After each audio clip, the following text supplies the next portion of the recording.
Let's bring it back to Johannesburg now. Is the City of Johannesburg's purse running empty? ANC Joburg Chairperson and Finance MMC Dada Morero believe so. He says the Metro is almost bankrupt. In November, the council voted against a proposed R2 billion loan from the Development Bank of Southern Africa. The ANC accused then DA-led multi-party government of collapsing the city. Morero, who's also the former city mayor, joins us now in studio. Thank you so much for your time, Mr. Morero. We do appreciate it. Let's just start off with the finances of the City of Johannesburg. Should we be worried? Well, at this stage, we should be worried that the finances are not in a good state. But on the positive side, we should also say there's an opportunity to correct the problems that were created. And I think that's what our administration is currently focused on, to correct what has happened, to ensure that you could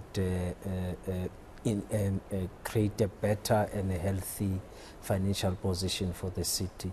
So there are systems and processes that we are putting in place to help us address the problem. One of the main things that we had to do, which will be taken to council this week, is to request council to revise the budget down with just under 6 billion, which of course that amount itself will have some negative effects in as far as the ability of the city to do certain things. However, we are forced by the current situation to rebase our budget and revise it down with about just under 6 billion. Why do you want to revise it down? Unfortunately, the budget that was passed by the DA administration last year, already at the point of passing the budget, there were 3.5 billion down. Now you'd imagine what would have happened for the entire year, because they were also not being able to collect revenue. I think at this stage we are sitting at about 800 million that we are unable to collect, and that situation had happened over a period of time.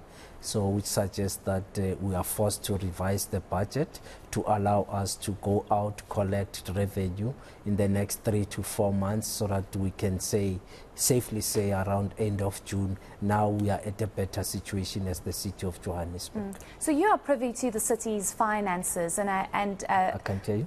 You are privy to the city's finances. Yes. Yes. So I want to ask you, in the first question I said, how serious are our finances? Why would you need to go and get a loan? Maybe just speak to us about how bad things actually are. And I ask this in the context of the question of, if you look around the city, things are dilapidated, things are falling apart. There are potholes, streetlights don't work, there's lack of service delivery in many parts of the city. And I want to know how serious the finances are. Like, should we be worried if you are now seeking a loan from the Development Bank? Now, that is why I said at the beginning we should be worried, but at the same time we should say there are systems and processes that have been put in place to try and correct the current financial position of the city. So we are going out to request the loan from the Development Bank of South Africa, which is an intention to help us to try and deal with some of the pressing matters. Remember, what we found was that the previous administration of the DA was owing suppliers just around 5 billion, and this is the debt that we're trying to address in the short medium term, so that at least your suppliers are paid. Some of the businesses, of course, have been affected by non-payment. So we're talking about 5 billion that we still have to raise to try and cover suppliers. So we'll use part of the 2 billion to also help us to deal with the gap in as far as payment of suppliers. And we're also looking at other alternative methods to raise capital into the city's budget, so that we are able to address some of these things. But we think by the end of July we would have stabilized the finances fairly well, so that when we go into the new financial year, we would have addressed all these shortfalls that we're experiencing currently as the city. So you have about 5 months to do so, and probably the loan from the Development Bank would be able to assist you in sorting this out in 5 months? No, well, the loan will just be part of this. one of the solutions that we're putting in place in raising capital. There are other alternatives that we're looking at, that between now and end of June, we should raise that money.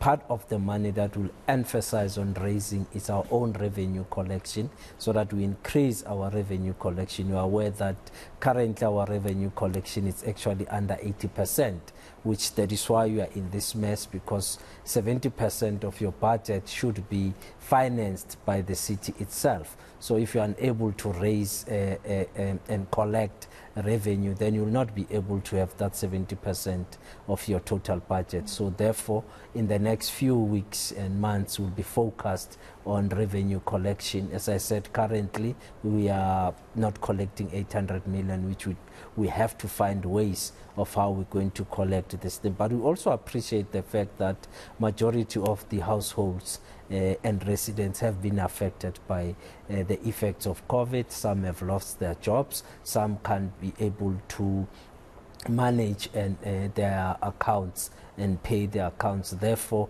we have to find some solutions to help them.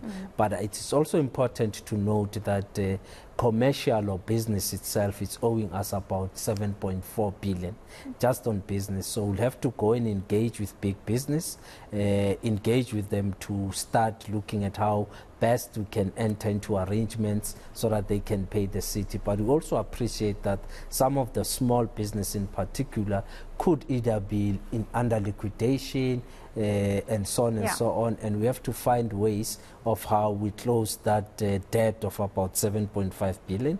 And we also have organs of state who are currently owing us just about 1.4 billion that would need to collect. Who owes you so much? It's organs of state. It could be different agencies of the state, lesser the provincial government. In fact, it was the provincial government is owing us zero, except for some of the organs of state, your parastatals and SOEs, that we still have to go and collect money. The biggest bulk of the debt is with residential or domestic, sitting at about 35 billion, that we have to find ways of how we collect that money. So that's where we are. We believe in the next 5 months we'll be able to stabilize the finances of the city. Before we move over to political matters, I just want to ask you about the loan. When anybody hears the word loan, they start to panic, because what interest are you going to be paying back, and how is this, if at all, going to affect residents, if at all? Maybe just take us through that loan and that process, and if you have officially obtained that loan from the Development Bank. Not as yet. The loan has still to go through council on Thursday. And once council approved, the deadline to raise the loan is the 24th, which is Friday. I think we'll approve the loan on Wednesday, the 22nd. And of course, any loan will come with an interest, and we'll have to look at what is it that by Thursday DBSA will be putting on the table as an interest of that loan, and we'll then have to find ways of that on a weekly basis. As we collect, we save up we save up for the loan, which we'll have to pay at the end of June.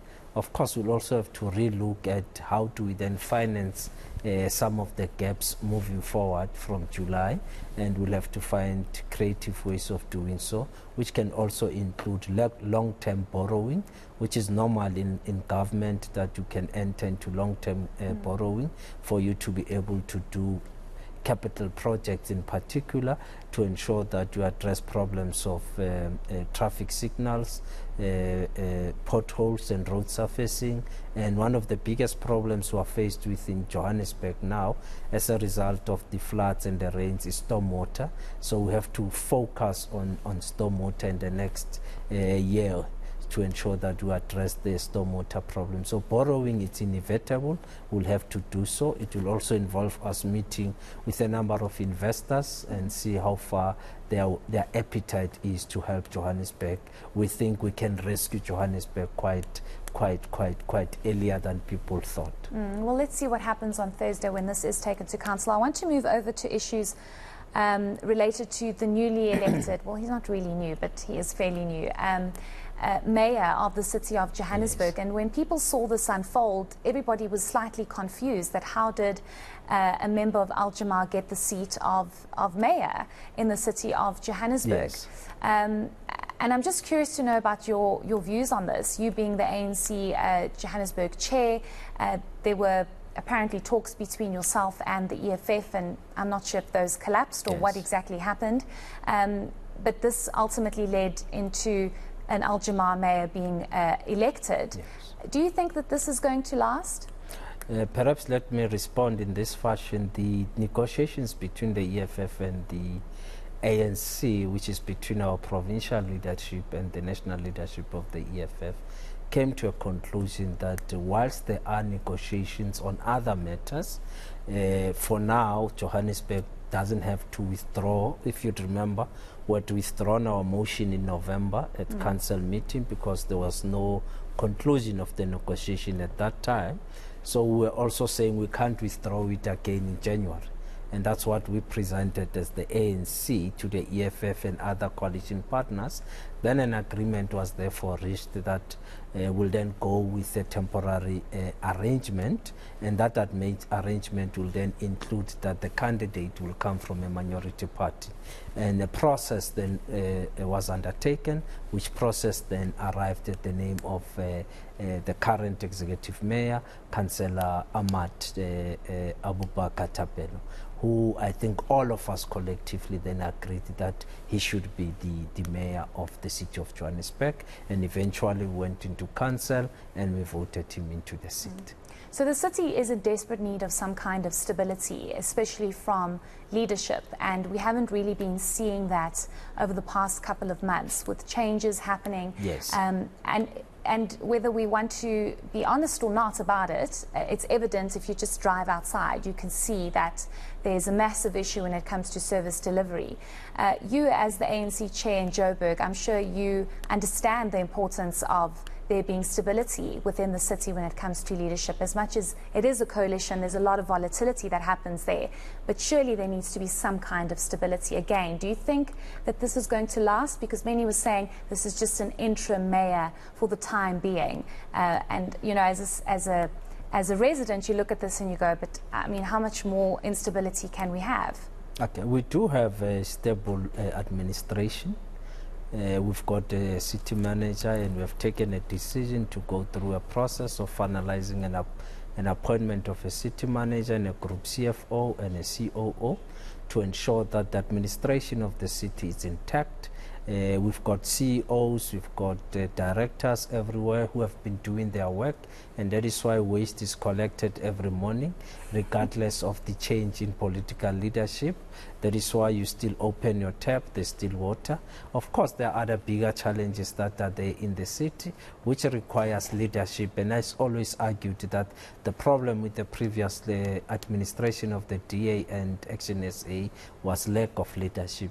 And I always maintained that the problems that you see now started in 2016 as a result of the leadership that was there, and they neglected a number of things and focused on purging senior managers in the city. And now we are suffering, in fact, from what happened in 2016. Now we are feeling the effects now.